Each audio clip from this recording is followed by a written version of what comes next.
Hola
chicos, buenos días.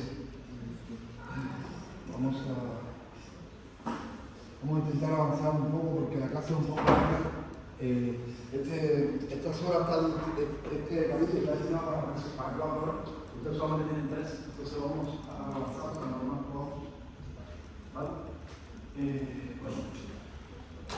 Hablaremos un poco hoy sobre hepatitis de manera general y veremos que hay varios factores que nos pueden provocar hepatitis. Hablaremos del hígado graso no alcohólico y bueno, veremos un ejemplo de colestasis intrahepática del embarazo. Bueno, vamos a hablar de colestasis. ¿Vale? Entonces, bueno, primeramente los contenidos de la clase, vamos a hablar de la fisiopatología de las hepatitis. Hablaremos un poco de qué se conoce del hígado graso no alcohólico. Ya introducimos el hígado graso alcohólico, ¿cierto? Bueno, veremos que el hígado graso no alcohólico tiene muchas semejanzas, pero la causa es decir, no es producto del consumo de etanol, sino que están asociados a otras causas. Hablaremos de colestasis y litiasis biliar por la importancia que tiene. Litiasis biliar son más que la formación de cálculos, ¿cierto? Y sabemos que esto está bastante extendido en la población. Y bueno, hablaremos un poco de este ejemplo de colestasis intrahepática del embarazo y de pasa con estas condiciones. Bueno, de manera general, las enfermedades inflamatorias del hígado se pueden clasificar en diferentes tipos, ¿cierto? En todas, recuérdense que hepatitis no es más que inflamación de nuestro hepatocito, ¿cierto? Entonces, bueno, podemos tener hepatitis infecciosas, hablaremos de estas en la clase. Las que más conocemos son las virales, pero no solamente los virus provocan hepatitis infecciosa, las bacterias, hay unas bacterias que lo pueden provocar y hay unos parásitos, ¿vale? Importante saber. Hepatitis tóxicas, ya hablamos de asociada al consumo crónico de etanol, ¿cierto? Y hoy veremos algunas que pueden estar asociadas con algún tipo de fármaco y algún tipo de otro tipo de producto que podamos ser capaces de estar expuestos, nos puede provocar hepatitis. Vamos a dar un ejemplo clásico, ¿vale? Y bueno, tenemos hepatitis por radiación y hepatitis autoinmune, que ahora vamos a ver en la clase. Bueno, algunas sustancias tóxicas o fármacos capaces de inducir daño hepático. Acá tienen algunos que hemos visto, el etanol, ¿cierto? Ya lo hemos hablado, ¿cierto? Pero por ejemplo la tetraciclina puede provocar esteatosis. ¿Qué cosa es la esteatosis? ¿Se acuerdan? El hígado graso era la primera fase de nuestro hígado cuando consumíamos alcohol, ¿se acuerdan? Es la primera fase por la cual pasábamos nuestro hígado. Pero también, por ejemplo, paracetamol puede provocar daño hepático difuso, y vamos a ver el ejemplo en esta clase, no vamos a... Colestasis, aquí tienen algunos de los que pueden provocar colestasis, es importante que lo vean en caso de que los esteroides anticonceptivos, que acá en Chile se ocupan mucho, provocan colestasis. De hecho, es uno de los efectos colaterales que tiene el uso extensivo de esteroides anticonceptivos. Y bueno, en este caso también anabolizantes, para los que nos gusta ir al gimnasio, ¿cierto? Pues el abuso de anabolizantes provoca colestasis. Y recuerden que lo vamos a ver, pero colestasis no es más que la interrupción del flujo biliar por la causa que sea. ¿Vale? En este caso, bueno, por supuesto, puede estar asociado a este tipo de compuestos. Y bueno, etanol, que ya vimos ya que provoca fibrosis y cirrosis. Entonces, bueno, veremos primeramente un un caso de un compuesto que no es un compuesto que está naturalmente en el ambiente, ¿cierto? Está más asociado a la industria, se produce en procesos industriales extensivos. Y vamos a hablar sobre la fisiopatología del daño hepático indirecto por el tetracloruro de carbono. El tetracloruro de carbono es un compuesto que normalmente puede provocar daño directo en piel, ¿cierto? Por el contacto de piel, ¿vale? O por inhalación. Pero una vez que se introduce dentro de nuestro organismo, nuestro hígado es quien va a detoxificar este compuesto, ¿vale? ¿Y cómo lo hace? Bueno, lo hace mediante un citocromo que ya vimos, que está presente, este es el mismo citocromo que metaboliza el etanol. Bueno, este citocromo, que ya está activo por inducción por metanol, pues es el que pasa de tetracloruro de carbono a este compuesto que es un radical libre. ¿Vale? Ya acá ya tenemos un problema, ¿cierto? Porque este intermediario por sí ya puede unirse a proteínas, lípidos, aumenta la peroxidación lipídica, y la peroxidación lipídica es un proceso diferente de la peroxidación, por lo cual se generan radicales libres y estrés oxidativo. Y bueno, por supuesto también induce aumento de calcio intracelular y hay una activación de una serie de, en este caso, fosfolipasas que producen más estrés oxidativo. El calcio está ampliamente vinculado con el aumento del flujo de calcio o el estrés oxidativo. Entonces, bueno, no obstante, se forma mediante estas uniones otro intermediario que se denomina ciclometilperoxil, y este intermediario directamente ya va a provocar daño directo dentro de las células. Está estrés oxidativo, provoca necrosis, muerte de nuestros hepatocitos, fibrosis y cirrosis. ¿Qué quiere decir esto? Que por eso se denomina indirecto, ¿cierto? Porque directamente él no es quien provoca el daño en nuestros hepatocitos, sino es la metabolización de este compuesto por nuestras células quien nos va a provocar este tipo de compuesto que va a provocar daño dentro de los hepatocitos. Entonces, acá vamos a ver que rápidamente podemos perder nuestro hígado. Bueno, acá esto hacemos un lobulillo, ¿cierto? Dentro de hepático, y tienen que, lo que quiero que vean acá, bueno, aquí tienen la triada, ¿cierto? La distribución, y estas zonas son zonas que van a depender en la cantidad de enzimas que tiene cada zona, ¿cierto?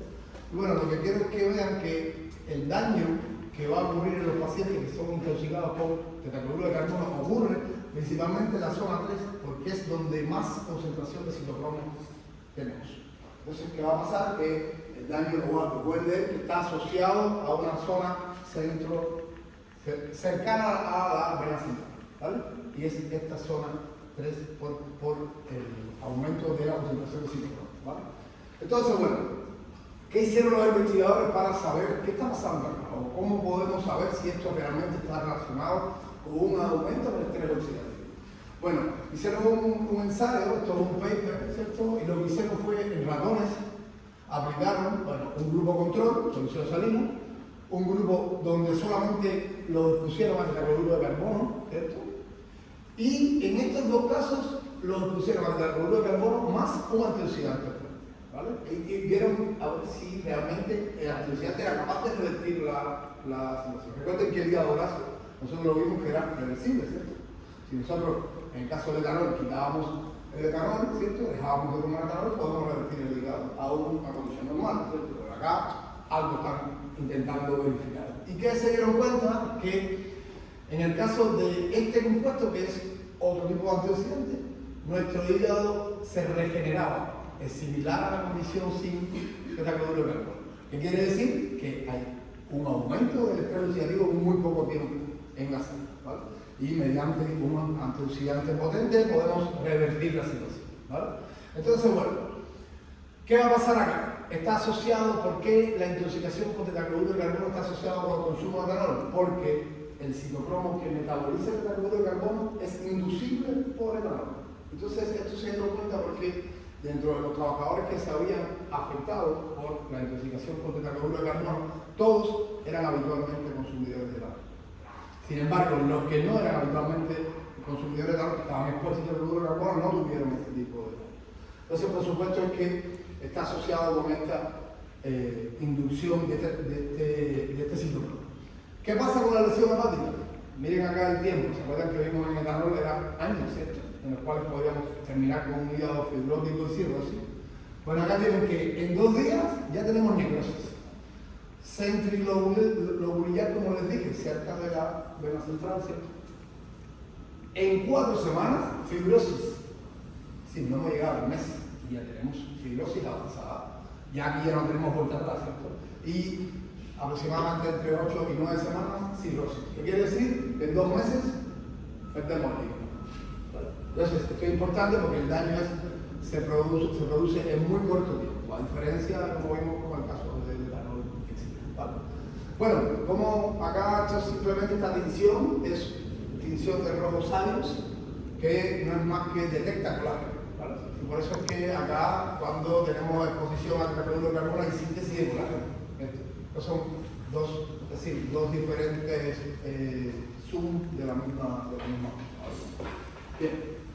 Entonces, bueno, ya vimos que el tetracloruro de carbono, que es un compuesto, como lo comenté, no es natural, se genera en la industria, ¿cierto? Entonces, las personas a veces que están expuestas a este tipo de compuestos pueden terminar con un daño indirecto en el hígado. Ahora hablaremos un poco del paracetamol, y principalmente porque acá está muy intensivo el uso del paracetamol.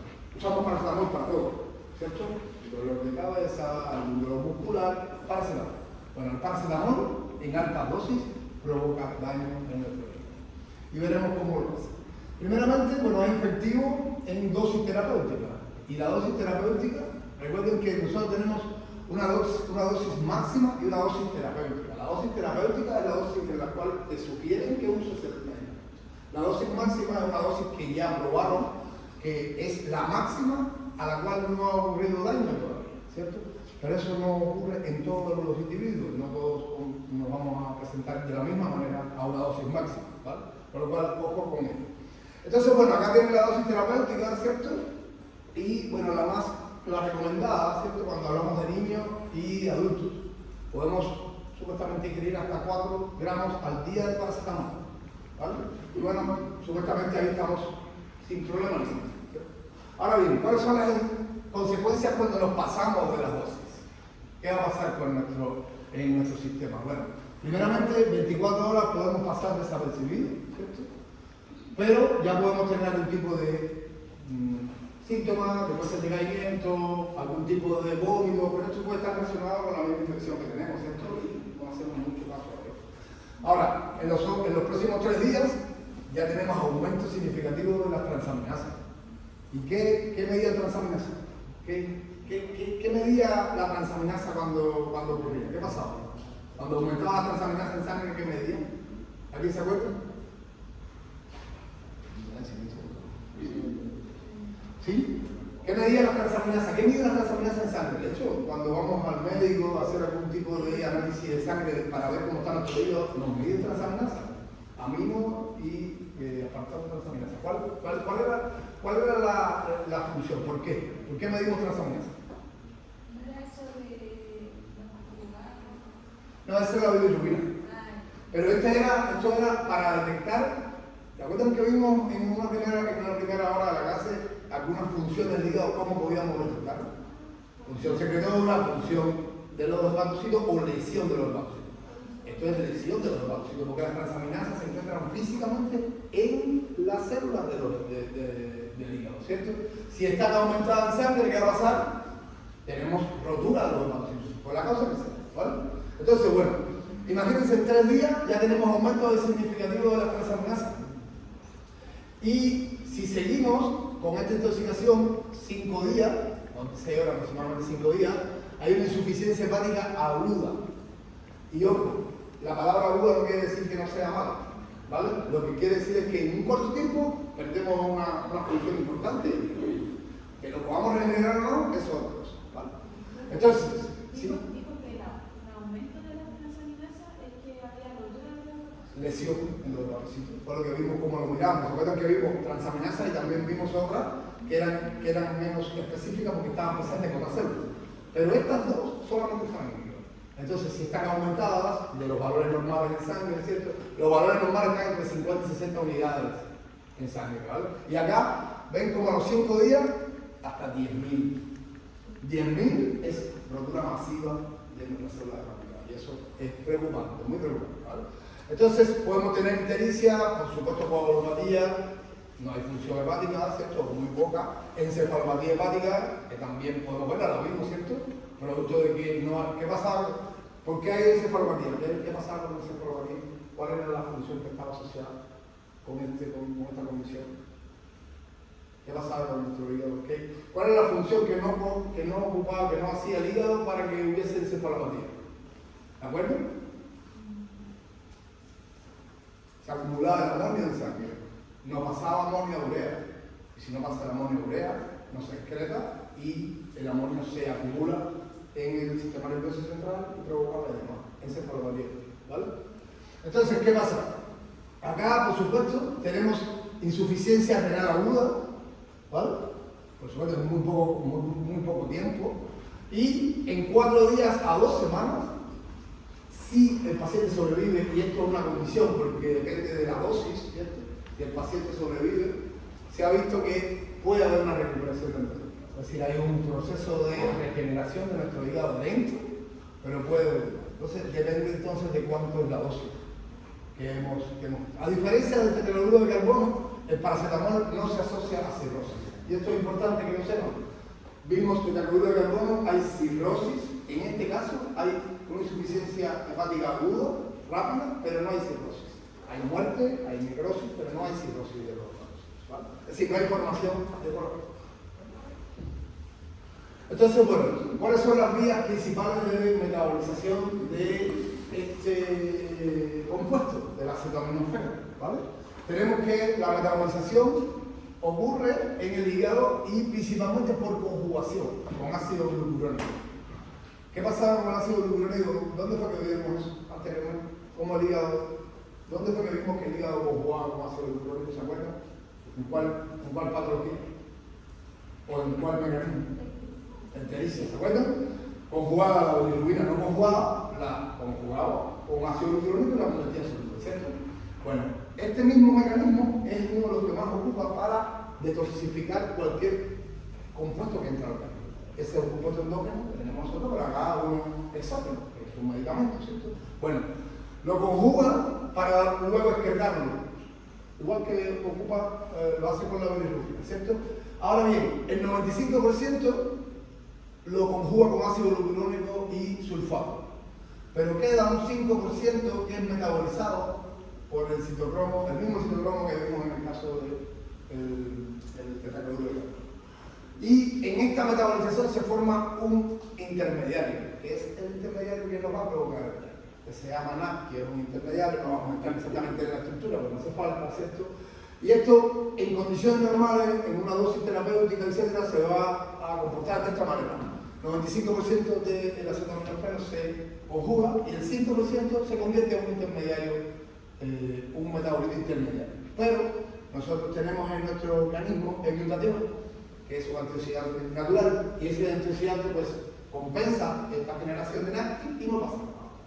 ¿Qué va a ocurrir cuando nos pasamos de la dosis, que es cuando tenemos una intoxicación? Entonces ya no es un 5%, va a aumentar el porciento y se va a comenzar a acumular este metabolito dentro de los hepatocitos y es quien nos va a provocar. ¿Vale? ¿Se entiende, cierto? Nos estamos pasando de la dosis. Entonces, este NAC no metabolizado produce daño celular. Entonces, a partir de este momento, hablamos de un metabolismo intermediario tóxico, ¿vale? Similar a lo que vimos en el caso del tetracloruro de carbono, que es otro metabolitos de la radical libre, ¿vale? Bien, acá entonces, ¿qué va a pasar? Bueno, de la misma manera, une proteínas, puede inactivar proteínas, adultos de proteínas, aumenta la peroxidación lipídica, la oxidación de los lípidos, aumenta el estrés oxidativo, ¿cierto? Y, por supuesto, se ha visto hepatitis y hay una insuficiencia hepática aguda brusca, ¿vale? Por eso, en este momento, hasta el momento no se ha detectado que haya presencia de colágeno, por eso no está asociado a fibrosis ni a cirrosis, ¿vale? Entonces, les hablé entonces de que tenemos dos mecanismos, ¿cierto? Uno, que es hepatotóxico, que es el que está referido en rojo, ¿cierto? Donde existe un proceso inflamatorio, que ya hemos hablado de ello, interleuquina 8, una serie de de citoquinas proinflamatorias, bueno, interleuquina 12, 18, etcétera, NF-alfa, que al final está destruyendo los hepatocitos producto de esta intoxicación con el NAC. Pero ¿qué ocurre? Que con el tiempo se ha visto, si estos pacientes la intoxicación no es tan avanzada, ¿cierto? Pues se ha visto que tenemos otro sistema que se denomina hepatoprotector, en el cual comienza una regeneración lenta de los hepatocitos. Hay un recambio y hay una regeneración lenta de los hepatocitos, y entonces, por supuesto, acá ya en este proceso hay citoquinas que ya son regenerativas, ¿cierto? Para intentar saldar el daño genético. Es un proceso más lento, pero se ha visto que podemos recuperar la vida, ¿vale? Entonces, bueno, hablamos de una primera etapa de iniciación en la cual tenemos toda una serie de estrés oxidativo aumentado, formación de estos intermediarios, ¿cierto? Muerte celular, etcétera, adultos de proteína y, por supuesto, una segunda etapa de progresión donde continúan estos eventos, pero ya podemos tener un inicio de reparación, ¿cierto? Y vamos a ir compensando qué es lo que está pasando en el organismo. Esto normalmente ocurre en muchos de nuestros tejidos, ¿cierto? Porque cada vez que hay un daño, el organismo vamos a intentar repararlo, ¿vale? Lo que en muchos casos no somos capaces de hacerlo. Y en dependencia de la dosis, pues claramente no vamos a poder llegar a hacerlo si la dosis es muy alta. Y finalmente tenemos una etapa de recobrado, una etapa de recuperación, donde ya tenemos, por supuesto, angiogénesis, proliferación de nuestros hepatocitos, etcétera, y podemos regenerar, ¿vale? Eso es importante porque claramente esto no lo vimos en el caso de este tetracloruro de carbono, ¿ya? Porque está asociado a fibrosis y ahora que hay fibrosis no tenemos vuelta. Entonces, bueno, ¿cuál sería el tratamiento para una persona que está intoxicada con paracetamol? Este es uno de los medicamentos, uno de los compuestos que se ocupa. Se denomina N-acetilcisteína y no es más que un precursor del glutatión. Hablamos, aumenta el estrés oxidativo, depletamos glutatión. No tenemos glutatión, por eso es que tenemos un estrés oxidativo en las células, ¿cierto? Hay un daño asociado por formación de ROS. Y este compuesto, primeramente, ayuda a disminuir los puentes disulfídicos, ¿cierto? Toda una serie de compuestos que se forman cuando tenemos esta formación de ROS, ¿vale?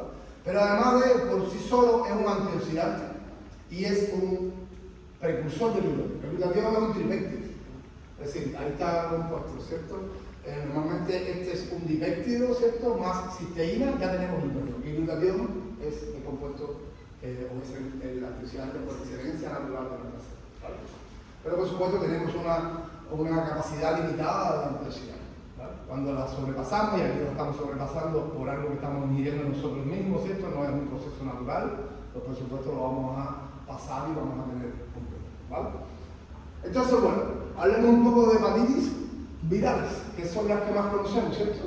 Estas son las que normalmente cuando hablamos de hepatitis virales conocen, ¿cierto? Las hepatitis virales, las principales, bueno, existen varias letras, de hecho no solamente se tiene la E, ya existen otras letras del abecedario porque están constantemente en investigación y han surgido otros tipos de virus. Pero bueno, los principales que más conocemos, A, B, C, ¿cierto? Y bueno, la D, la E, el virus del herpes nos puede provocar hepatitis, ¿vale? El virus de la fiebre amarilla y el virus del intestino. Ahora bien, la hepatitis causada por la hepatitis A, el virus de la hepatitis A, es la causa más frecuente de hepatitis aguda. Hepatitis aguda, y aquí si hablamos de una hepatitis que es regenerada, ¿sí? Nosotros cursamos con un proceso agudo, pero nuestro propio organismo es capaz de eliminar el virus, ¿vale? Y la hepatitis C son una causa importante de hepatitis crónica, porque como vamos a ver, los pacientes con hepatitis C terminan con un problema crónico en nuestro organismo, ¿vale? Y bueno, vamos a ver más o menos cuáles son las estadísticas en este sentido y qué pasa. Bien, bueno, esto es una tabla simplemente para que tengan un resumen de los tipos de hepatitis, ¿cierto? La clasificación, el tipo de virus, la familia, la vía de transmisión, ¿cierto? Pero bueno, lo principal acá es si tenemos o no vacuna contra este virus. Y como pueden ver, no tenemos vacunas ni para la C ni para la D. Y la C, dije anteriormente, es una de las causas principales de hepatitis crónica. Entonces, es importante mantener alerta en ese sentido. Entonces, bueno, el daño o los mecanismos del daño van a ser variables, ¿cierto? En dependencia de lo que nos vaya a afectar, ¿cierto? podemos cruzar con daño celular directo, porque el virus se puede replicar directamente en la célula y puede matar los hepatocitos. Hay inflamación, por supuesto, respuesta de nuestro sistema a toda esta replicación viral para intentar eliminar el virus, ¿cierto? Inducción de la respuesta inmune, por supuesto, causa hepatitis virales, y esto puede provocar daño que podemos seguir mediante aumento de transaminasa que vimos anteriormente, ¿cierto? Daño celular. Alteración del metabolismo de la bilirrubina no siempre ocurre, pero cuando el paciente tiene procesos agudos muy elevados o muy rápidos, suele surgir este tipo de eventos, ¿cierto? Ya eso lo vimos.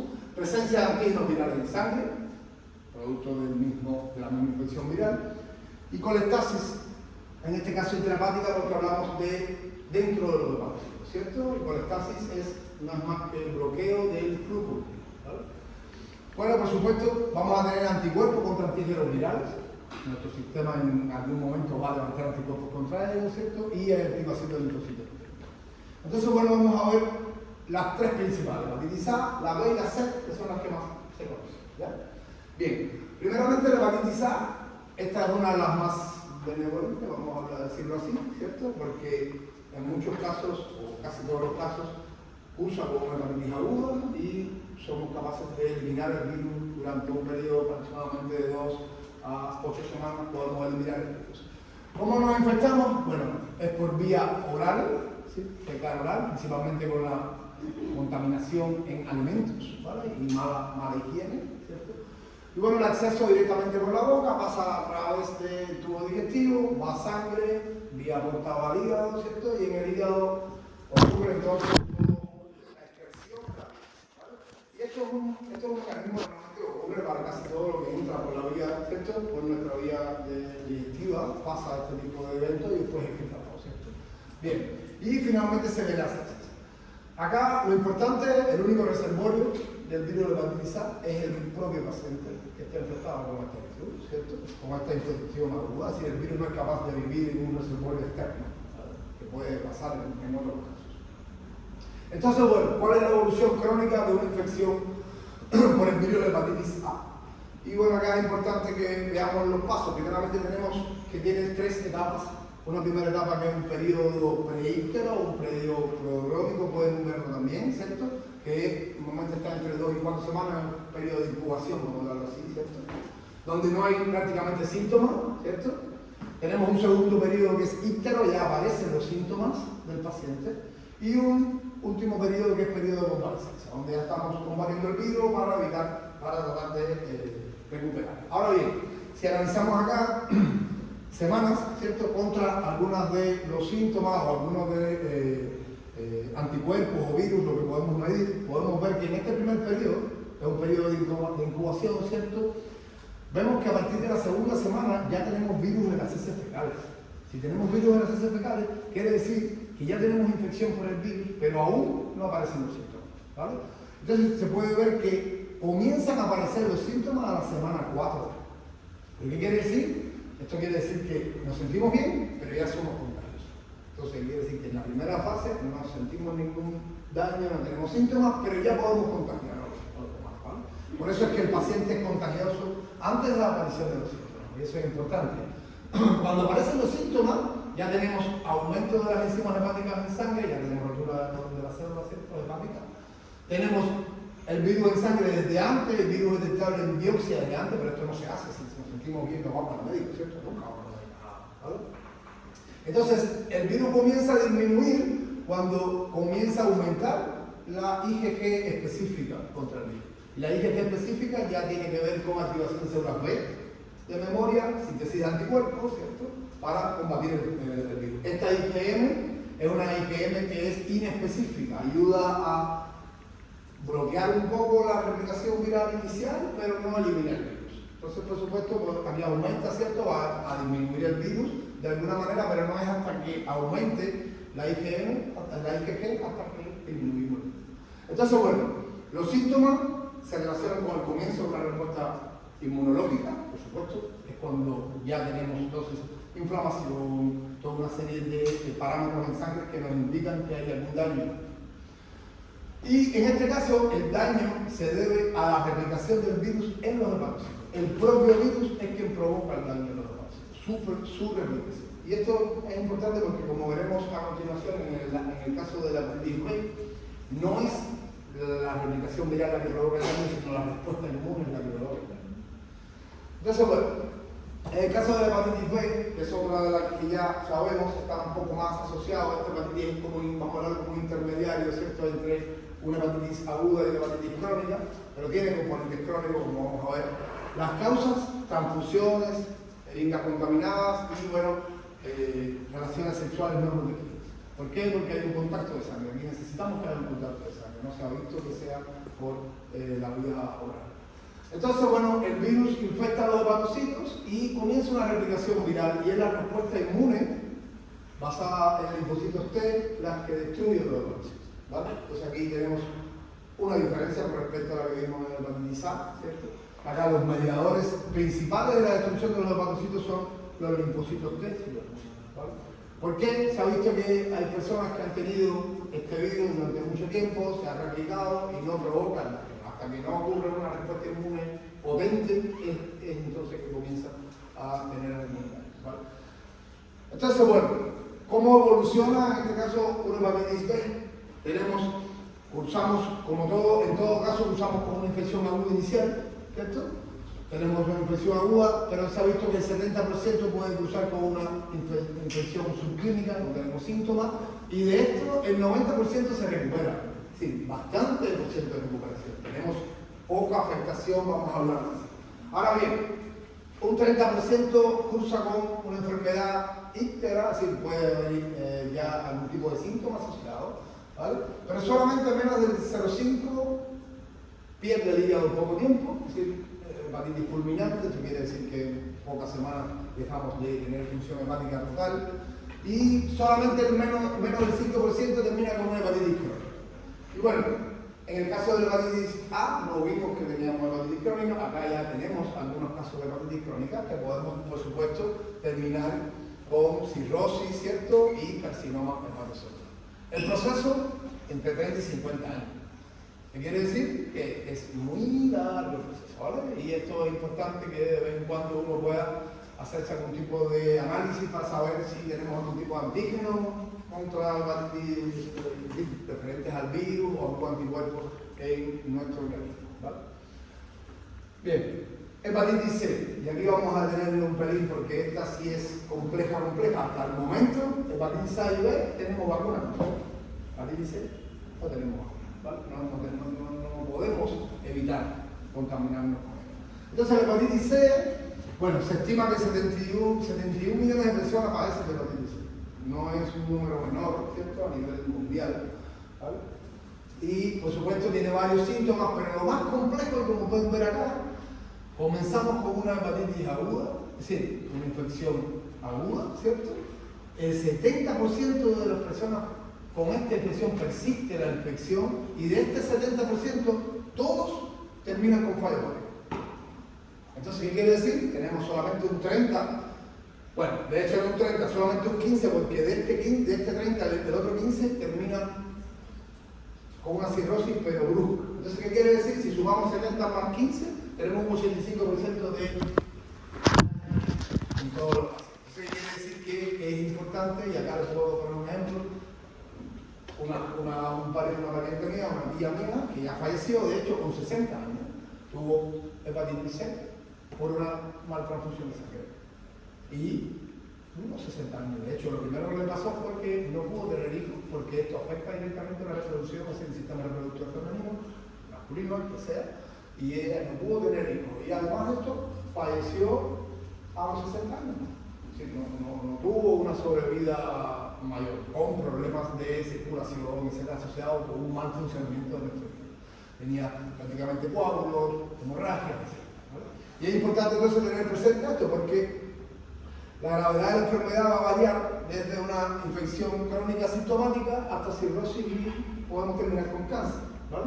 Pero el hígado cirrótico, ¿qué quiere decir? Pérdida de la función hepática en un porciento bastante importante, ¿cierto? Y esto, por supuesto, va a afectar todos los demás sistemas de nuestro cuerpo. Entonces, bueno, ¿cómo podemos diferenciarnos morfológicamente entre una hepatitis aguda y una hepatitis crónica? Aquí tienen, por supuesto, para la hepatitis aguda todo lo que puede ocurrir a nivel de un corte, esto por supuesto es un esquema, ¿cierto?, del corte celular, ¿cierto? Y lo que va a diferenciar la hepatitis crónica de la aguda es la formación de esta fibrosis en puente. ¿Por qué? Porque dijimos que cuando hablamos de una fibrosis crónica, cuando hablamos de una hepatitis crónica, tenemos síntesis de colágeno, tenemos fibrosis y después cirrosis. Entonces, esta formación de esta acumulación de matriz extracelular entre la vena central y la triada, pues es lo que llamamos fibrosis en puente y es lo que puede diferenciar entonces entre estas dos condiciones morfológicamente, ¿vale? No podemos ver, tenemos que entrar a tomar una muestra, ¿cierto? Y llevarla al laboratorio y poder analizarlo de esta manera. Entonces, bueno, ¿cuáles son los signos comunes, ¿cierto?, de las hepatitis? Acá los tienen, no vamos a entrar en ello porque en casi todo se provoca, ¿cierto? Tenemos daño a nivel de los hepatocitos. Pero bueno, ¿cómo podemos evitarlo? ¿Cierto? Primeramente, hepatitis A, para tener un tema de higiene principalmente, ¿cierto? Evitar consumir alimentos que no sepamos de dónde viene o que no estén completamente lavados, cocinados, etc. En caso de, bueno, y por supuesto vacunarse, importante, la vacuna sabemos que es bastante efectiva. Hepatitis B, tenemos vacuna por suerte contra ella, aquí evitar por supuesto también transfusiones, es decir, el uso de cualquier tipo de protección para evitar contaminarnos a través de relaciones sexuales no seguras. Y en el caso de la hepatitis C, por supuesto acá dice evitar el contacto con sangre infectada. Claro, por supuesto, pero ¿cómo sabemos que la sangre es infectada? Sí, no, eso no lo sabemos. Entonces, por eso dice ahí, los que les gusta hacerse algún tipo de tatuaje, etcétera, pues hacerlo con condiciones de esterilidad, en un lugar que sepamos que puede funcionar, etcétera, para evitar contaminarnos con productos. Y por supuesto, transfusiones de sangre, pues claramente hoy en día sabemos que esto está bastante controlado en ese sentido, pero no dejamos de sorprendernos en algunos casos de pronto que puedan aparecer productos de este tipo de esto, ¿vale? Entonces, hígado graso no alcohólico. Hablamos entonces de que el hígado graso que conocíamos anteriormente estaba asociado al consumo de etanol. Bueno, este hígado graso es un hígado graso que va a cruzar, como veremos, con las mismas etapas de un hígado de la persona que consume etanol. Es el mismo proceso en ese sentido. Lo que ocurre es que estas personas, como se ha visto, no son consumidores habituales de etanol. Cuando digo consumidores habituales de etanol es que periódicamente consumen etanol. Se pueden consumir etanol en un día, pero eso tampoco tiene gran repercusión. Y sin embargo se ha visto que cursan con esteatosis hepática primero, esteatopatitis, ya tenemos inflamación con las mismas características que vimos anteriormente, cirrosis y podemos terminar entonces con cáncer hepatocelular. Y lo importante es que en los últimos años ha aumentado, por cierto, esta personaje de la población. ¿Vale? Entonces, bueno, por supuesto que hablamos de esteatosis no alcohólica, ¿cierto? En la otra habíamos hablado de esteatosis debido al consumo de etanol, la acumulación de acetaldehído y todo el proceso que vimos anteriormente. ¿Vale? Entonces, bueno, aquí vemos cuál es la descripción general del metabolismo de los hepáticos de los lípidos, para que tengan una idea. Aquí el proceso está asociado con, primeramente, una ingesta alta de ácido graso en la dieta, pero lo digo con tiempo, es decir, varios años, muchos años comiendo no sano, por decirlo de alguna manera, ¿vale? Y eso es una de las primeras condiciones que hay. Pero bueno, para que recuerden, aquí tenemos un primer paso donde hay captación de ácido graso de la sangre por el hígado, ¿cierto? Y hay síntesis de ácido graso, ¿cierto? Hay síntesis de triglicéridos, lo que hacemos es sintetizar triglicéridos para almacenarlos, ¿cierto? Pero además tenemos síntesis de novo a partir del aumento de estos factores de transcripción que aumentan los genes lipogénicos. Posteriormente tenemos entonces, en un tercer caso, tenemos entonces ya la metabolización de los lípidos, ¿cierto? Tenemos peroxidación, o en este caso, beta-oxidación, que es la forma natural o la normal en la cual nosotros obtenemos energía de los lípidos, ¿vale? Pero eso lo hacemos cuando necesitamos energía. Si no necesitamos energía, pues claramente no vamos a realizar este tipo de procesos, ¿vale? Y por supuesto, bueno, aquí tenemos, como yo les comenté en algún momento, hay generación de ROS, siempre hay radicales libres cuando hablamos de metabolización y principalmente de los lípidos, pero nosotros somos capaces en condiciones normales de compensar esta generación de error mediante el líquido. El problema está cuando sobrepasamos esta capacidad, ¿ya? Entonces se va a acumular y va a ocurrir una serie de eventos. Entonces tenemos captación de lípidos, lipogénesis, oxidación de los lípidos, de los ácidos grasos, y exportación entonces finalmente a la sangre, ¿vale? Bueno, ¿qué se ha visto en las personas que tienen hígado graso no alcohólico? Pues está asociado principalmente con problemas de tolerancia a la insulina, por ejemplo, ¿cierto? Y problemas entonces con el metabolismo de la glucosa. Tenemos además aumento de la captación de triglicéridos porque estamos ingiriendo en la dieta constantemente una dieta alta en grasa. ¿Qué va a pasar? Aumento de ácido graso en sangre, aumento de captación por el líquido, por el hígado. Todo esto conlleva a aumento de los triglicéridos internos, hay aumento de la síntesis de los lípidos dentro del hígado, ¿cierto? Y todo esto conlleva a que aumenten estas vesículas de triglicéridos.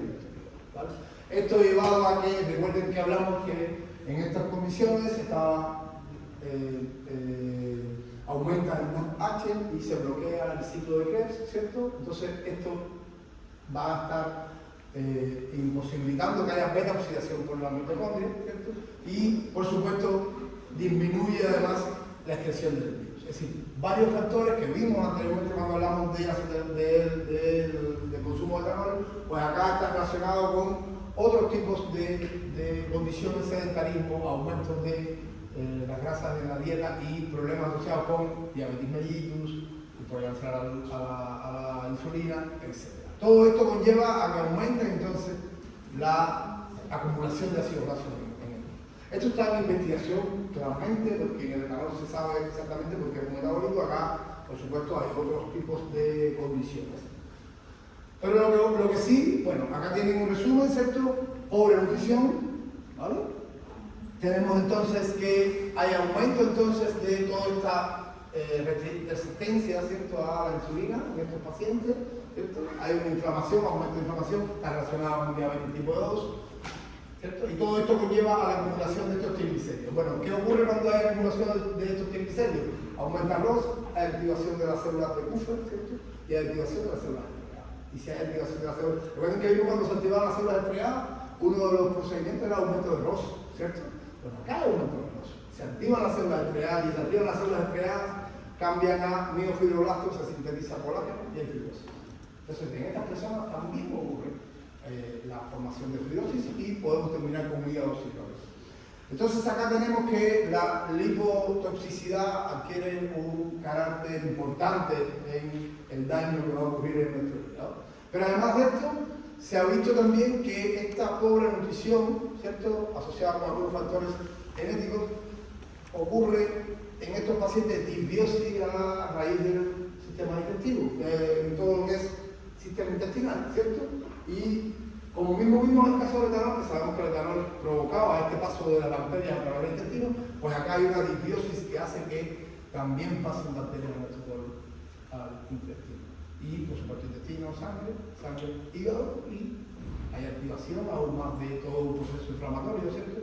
Y que conlleva a este tipo de, bueno, aquí tienen una representación, fibrosis y cirrosis provocada principalmente con un mal hábito durante muchos años. Esto no es de que ahora, si en fin de semana nos comemos todos los días un pan con algo grasoso, no va a pasar nada, ¿cierto? Esto hablamos de una comida diaria, ¿cierto?, por meses y años, asociada con este tipo de mal equilibrio en la nutrición, por decirlo así. Bien. Por eso se habla de varias teorías para intentar explicar qué pasa acá. Y por eso esta es una de las que más se ocupa, pero pueden leer otras, y es la teoría de dos golpes. El primer hit, ¿cierto?, relacionado con toda una condición, ¿cierto?, resistencia a insulina, obesidad, malnutrición, síndrome metabólico, por supuesto la dieta hipercalórica, todo esto lleva a aumento de los ácidos grasos, ¿cierto?, en el hígado, y por supuesto, ya sabemos, hay aumento de la captación, aumento de la síntesis, disminución de la exportación del hígado y disminución de la oxidación del metabolismo del hígado normal. Aumenta la lipogénesis, ¿cierto? Pero en este primer periodo todavía no hay una lipogénesis aumentada, de esta manera. Por eso se habla de un segundo hit, donde ya es con el tiempo, ¿cierto?, donde todo esto se va acumulando y por supuesto ya tenemos un aumento del estrés oxidativo, disfunción mitocondrial, ¿cierto?, proinflamatorias, citoquinas proinflamatorias, disbiosis y endotoxinas producto de la bacteria, y todo esto lleva a un daño final, ¿vale? Por eso se habla, y es de un proceso largo, ¿cierto? Hablamos de hígado graso no alcohólico en una primera etapa y en una segunda esteatosis no alcohólica asociada a la conformación de fibrosis y cirrosis, ¿vale? Bien. Bueno, en esta última parte, yo creo que ya se acabó el tiempo, pero bueno, casi se va a acabar, ¿verdad? Sí, un minuto. Bueno, esto se va a quedar entonces para verlo un poco en el seminario, pero aquí tienen colestasis. Debemos saber qué cosa es la colestasis, porque lo importante, ¿cierto?, es interrupción del flujo biliar, por el motivo que sea. Ya lo vimos un poco cuando hablamos de otros conceptos, ¿cierto? Y formación de cálculos biliares. ¿Alguien sabe cómo se forman los cálculos biliares? No saben, ¿cierto? ¿No conocen exactamente? Normalmente nosotros las vesículas biliares tienen una composición, ¿cierto? Y la composición de la vesícula biliar es esta: sales biliares, fosfolípidos y colesterol. Aquí el problema es el colesterol principalmente. Cuando aumentamos colesterol, ¿cierto?, ya sea en la dieta, ya sea por algún problema de metabolismo o por alguna afectación en transportador, ¿qué va a pasar? Vamos a tener estas micelas biliares sobresaturadas de colesterol y el colesterol precipita. Y al precipitar se van formando estos cristales. Que bueno, acá tienen factores que contribuyen a la litiasis. Bueno, bilis sobresaturada de colesterol, poca movilidad de la vesícula, aumento de la velocidad de nucleación y hipersegresión. Van a tener cómo es que se forman, ¿cierto?, estas vesículas. Cuando hay una sobresaturación de colesterol, las vesículas tienden a unirse para tratar de solubilizar el colesterol, pero ¿qué va a ocurrir? Sobresatura colesterol, precipitan y se van formando estos cristales, ¿vale? Que finalmente esto es que se va tupiendo, por decirlo de alguna manera, bloqueando las vías de excreción de la bilis, y es que nos provocan consecuencias, ¿vale? Bueno, ya se acabó. En el seminario vamos a ver un poco esto primero para que sepan, ¿cierto? Y ahí analizarlo. Y este es uno de los casos, ejemplos de colestasis intrahepática del embarazo y qué ocurre en ellos. Acá lo tienen para que lo vean y lo repasamos de esa manera, ¿vale?